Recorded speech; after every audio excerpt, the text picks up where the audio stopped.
the concession stand at the park recently. So Deputy Conover was doing what she should when she saw a white Mercedes-Benz in the parking lot. She checked on the person there, and the person just barely rolled the window down, talking to her when she asked, "Would you show me your driver's license? Tell me who you are."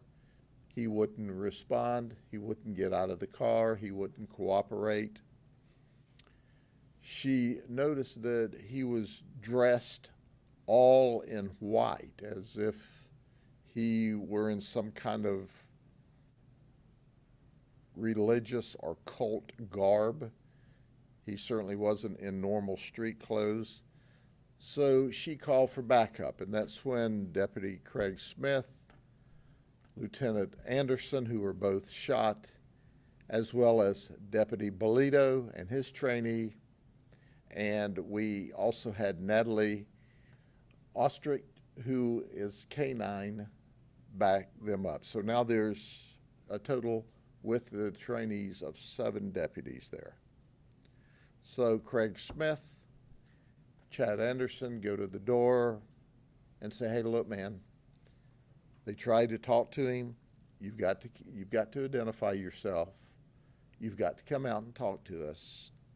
And he wouldn't, and his car started rolling. They grabbed the window, and all of a sudden, he started shooting. We know now that he shot 5 times. We saw 5 empty casings. He struck Lieutenant Chad Anderson in the left arm. It went through the arm and into his chest cavity. The projectile lodged between his heart and his spinal column. He was fractions of an inch from either being paralyzed from the chest down or killed if it had have gone into his heart or struck any of those major arteries in that area. He went down, but he got 2 shots off before he went down. Craig Smith, Deputy Smith, was not able to shoot because he was shot, and as I reported, there were 4 gunshot wounds in him. After clearly evaluating him and the medical procedures, he was shot twice. So what we were looking at was in and out holes. So he was shot twice in his right arm, and he went down. Deputy Bolito and our K-9 Deputy Ostrich returned shots. There was a gunfight. There were 38 shots fired. We hit the suspect 8 times, and he was immediately deceased. So now we rush everyone to the hospital. Lieutenant Chad Anderson has had 2 surgeries. He's still in critical but stable condition. Craig Smith, when he originally went in, was in critical but stable condition, and he has now been upgraded. Obviously, Lieutenant Anderson is still in intensive care, and Deputy Craig Smith has been upgraded and moved to a different floor. But I want to talk to you for just a minute about the suspect. And I want to show you what we found in his car. First, the firearm that he used to shoot my deputies and to shoot at the other deputies. It's a Springfield Arms XD 9mm. And in addition to being a loaded firearm, he also had 2 more loaded magazines in the door partition to his left. So he could have had a small gun battle with what he had alone. In the back seat, he had this is a Ruger 1022 converted to an AR-15. In a backpack, he had a fully loaded 40mm firearm handgun. So let me introduce you to our suspect that tried to murder my deputies, did his best. This is K-Mac Elbay. He's 26. That's the name that he has taken on because, you see, he identifies as Moorish. He uses the number 13, lion-hearted. On his Florida driver's license. Beside his signature, he has written ARR, all rights reserved. He's currently homeless. He was evicted from a place in Hillsborough County. He has been moving around. In Pinellas County, he was asked to leave a business area apparently last month. We talked to his mother. She said, I don't know this person. She said, I know Kyron Caples, C-A-P-L-E-S. Kyron Caples is my son.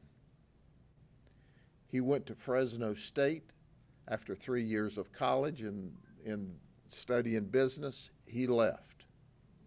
He apparently was radicalized while he was at Fresno State. She said, I raised him as a Christian boy. He was a good man.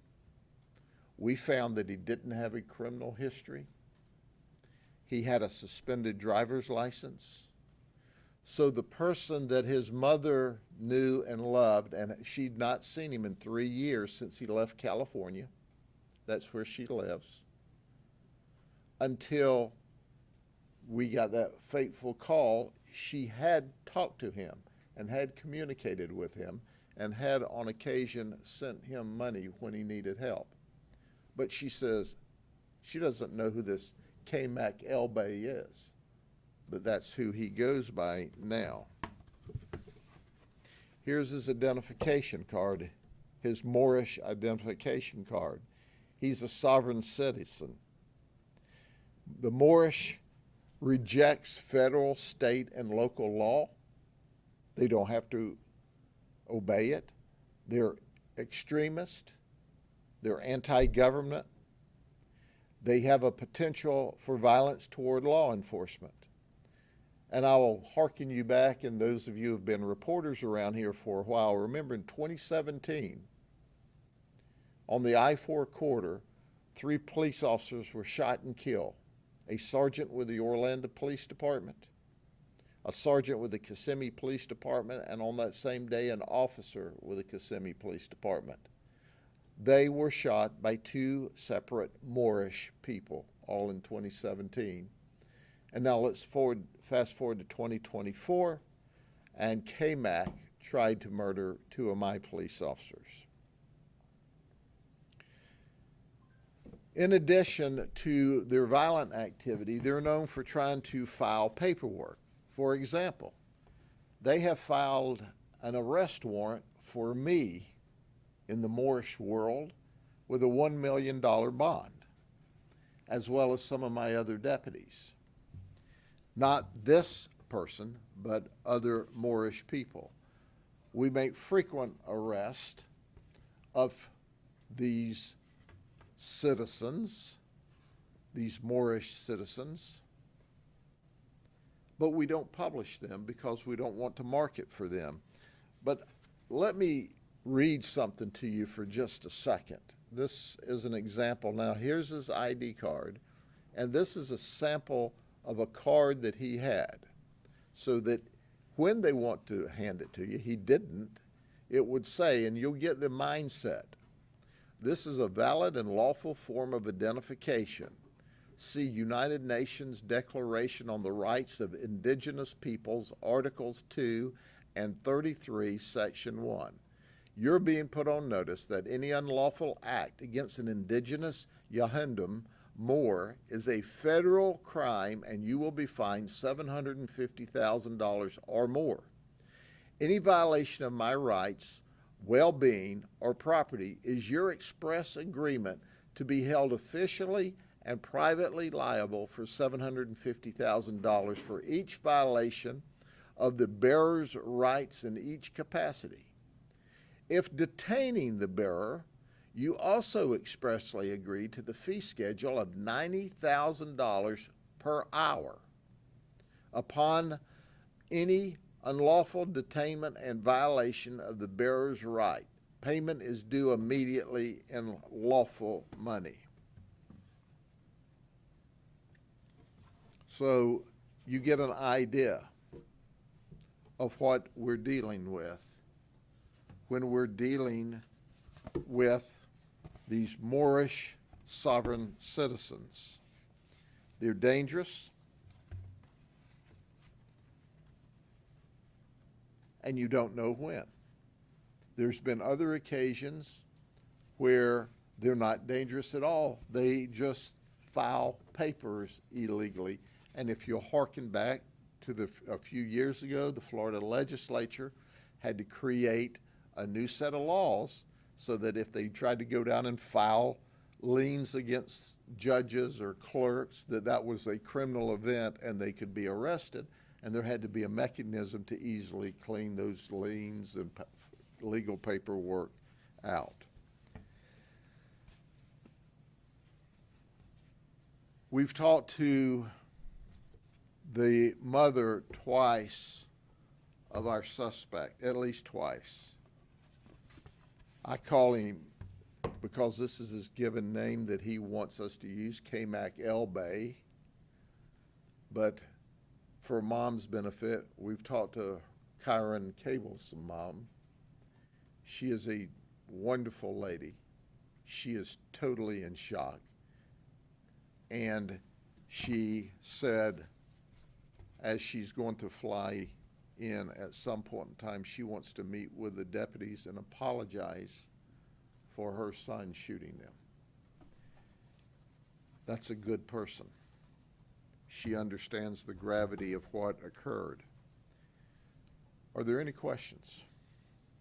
Sheriff, are those guns registered? We don't know where the guns came from. You don't have to register guns in Florida. They are not stolen. At least they're not in the computer as stolen. And he is not a convicted felon, so he has the right to possess the firearm, or had the right to possess the firearms. And that conversion, is that legal? It is legal. That conversion kit comes with that model weapon. So with these sovereign citizens, I've seen videos where they'll actually follow law enforcement, and follow them around. Is this guy known for following law enforcement? Do you feel like he actually targeted these particular deputies? We see nothing at all. And here's the most senseless part of this. Well, when you look through this Moorish rhetoric, that's pretty senseless. But he was in a park that was closed. Had he simply identified himself when we found he had a suspended license, he couldn't have driven off. We didn't have to bring any criminal charges against him. More than likely, we would have said, hey, let's get somebody to give you a ride. And that would have been the end of it. Probably not even a citation for being in the park after dark. He was not who we were looking for. We were looking for teenagers that were running through neighborhoods at night flipping door handles. He was not a target. He was not a problem until he made himself a problem.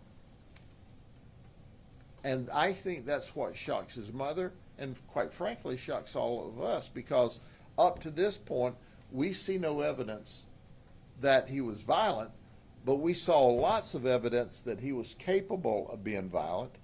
And we also know that his radicalization has increased over the last 3 years based on his conduct, his ID card showing that he's a Moorish person. So why he decided to murder, we don't know, but we know that's not unusual when you look at the history just here on the I-4 corridor. And if you search up, you'll see that these folks that are Moorish and some of these other citizens, as they call themselves, have been violent toward law enforcement.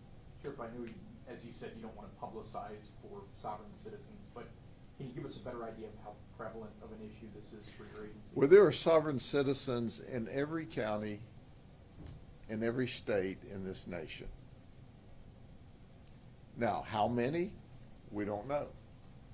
We run into them periodically, and usually it's on a traffic stop because they don't have a tag on their car. So you stop them to say, where's the tag on your car? They roll the window down about this far. And we say, wait, may we see your driver's license? I'm not showing you anything. And then they give you a quote like, I am not subservient to the laws of the United States or the state of Florida. You have no right to stop me and interfere with me. I'm a free man or a free woman. And they go into all this nonsense. And we thought it was one more of those. And then we very nicely, very professionally say, sir, ma'am, if you don't open the door, if you don't show us your driver's license, if you don't explain why you don't have a tag, we have to arrest you. I am not subject to the laws of the United States. And at that point in time, we say, ma'am, sir, please, if you don't get out of the car, we've got to take you out of the car. I am not subject to obey any direction by any law enforcement officer. And at that point, we take a punch and we break the window out. We open the car door. We take them out. We put them in handcuffs and take them to jail. And that's what we were doing that night after he resisted us. He had time to think about it, why backup was coming. We didn't rush him. We didn't push him. We talked to him. We tried to communicate with him. He wasn't having it. He was Morris. He was a sovereign citizen. He didn't have to adhere to the laws of the state of Florida or the United States. And then he shot my deputies, and then we killed him, graveyard dead. He had to know that was coming. There was a legion of deputies around him trying to get him to cooperate. He chose for us to shoot him. He made that decision, and we obliged him. And what we have now is we have two deputies that are significantly injured, critically injured, and their recovery will be months and months and months. And it's by the grace of God that they're alive. Fractions of an inch, and they would be dead. Anything else? Before I go, we've gotten several phone calls. polksheriff.org/donate. We've had people saying, we want to help. We know that, look, we're going to give them the best medical care. There's obviously their salaries are intact, everything's solid, but there's a lot of incidental costs that go along whenever someone gets killed, and we have people asking us, if you want to donate, we'll certainly split whatever donations in half. I had one man call me this morning and said, I'm sending you a check for $7,000. How do I do it? But there's a lot of costs because parents, wives can't go to work, and all kinds of issues. So if you want to donate, this is how you do it, to our charity, and then we'll in turn make sure they get the money.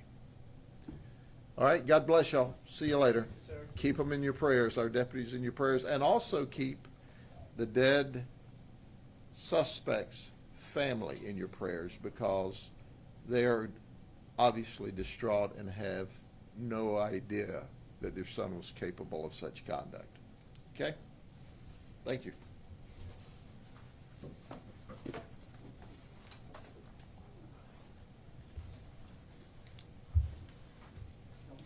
Spellings. Okay. Got two names that are not